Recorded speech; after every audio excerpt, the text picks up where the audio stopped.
আসসালামু আলাইকুম রহমতুল্লাহ বারকাতু। প্রিয় সাথী ভাই, আজ জুম্মার নামাজের পরে মুসল্লিগণ সবাই দোয়ায় মশগুল আছে বিশ্ব ইজতেমা ময়দানে। আপনারা দেখতে পাচ্ছেন বহু লাখো মানুষ বিশ্ব ইজতেমা এসছে এবং দোয়াতে সামিল হয়েছে। আপনারা দেখতে থাকুন লাখো মানুষ। এটা হচ্ছে মসজিদের বাইরে, মসজিদ ইজতেমার, আর এটা হচ্ছে বাইরে। দূরে পর্যন্ত দেখা যাচ্ছে না, এত রোদে ফাঁকা ছাদে সবাই বিশ্ব ইজতেমার নামাজ পড়েছে, জুম্মার নামাজ, এবং নামাজের পরে দোয়াতে সামিল হয়েছে। দেখে নিন কত হাজারো লাখো মানুষ এসছে দূর দূরান্ত থেকে।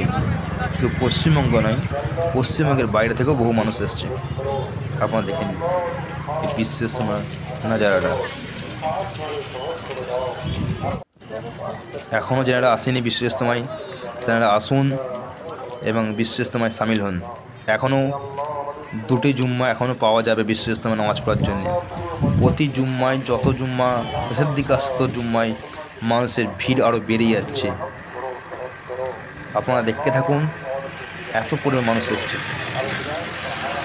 যিনারা এখনও আসতে পারেননি বা আসার চিন্তা ভাবনা করছেন, তিনারা অতি শীঘ্র চলে আসুন এবং তাড়াতাড়ি সকাল সকাল বাড়ি থেকে বেরোনোর চেষ্টা করবেন দূরের ব্যক্তিরা, কেননা সামনের জায়গা পাওয়া যাবে না।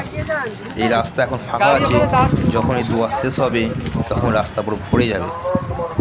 দেখুন পিছনে কত দূর পর্যন্ত ভিড় জাম লেগে আছে। আর যেদিকে এখনও প্যান্ডেলের কাজ চলছে, বাঁশ প্যান্ডেল আপনারা দেখতেই পাচ্ছেন।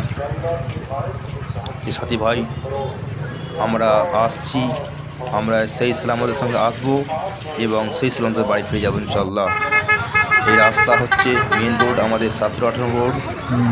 এই রোড হচ্ছে নামাজের পর অনেকক্ষণ, 2-3 ঘন্টা পর রাস্তা খারাপ হয়ে গেছে অনেকটাই, মানুষ অনেক বাড়ি ফিরে গেছে। আপনারা দেখতেই পাচ্ছেন জুম্মার নামাজের পরে বিশ্ব ইজতেমা মানুষের অনেক বাড়ি চলে যায়, খুব কম মানুষ থাকে। এইদিকে ডান দিকে হয়েছে মার্কেট, যত খাওয়া দাওয়া কেনাকাটা ডান দিকেই করা হয়েছে, আর বাঁ দিকে করা হয়েছে বিশ্ব ইজতেমা ময়দান। আপনারা দেখতেই পাচ্ছেন এই বাঙালির জায়গাটা দেখতে পাচ্ছেন, এইখানেই বিশ্ব ইজতেমা নামাজ হয়েছিল, আর এখন হয়ে গেছে ফাঁকা, একটা মানুষ আর নেই। বিশ্ব ইজতেমায় মানুষ কোথা থেকে আসছে আর কোথা থেকে চলে যাচ্ছে আপনারা বুঝতেই পারবেন না যে মানুষের ভিড় কোথা থেকে হলো। দেখুন পুরো বিশ্ব ইজতেমা মানুষরা কম মানুষ বাড়ি চলে গেছে, কোনো যানজট বা কোনো চাপ, কোনো অশান্তি, কোনো সৃষ্টি নেই। একদম সুস্থভাবে হালকাভাবে সবাই আসবে বিশ্ব ইজতেমা।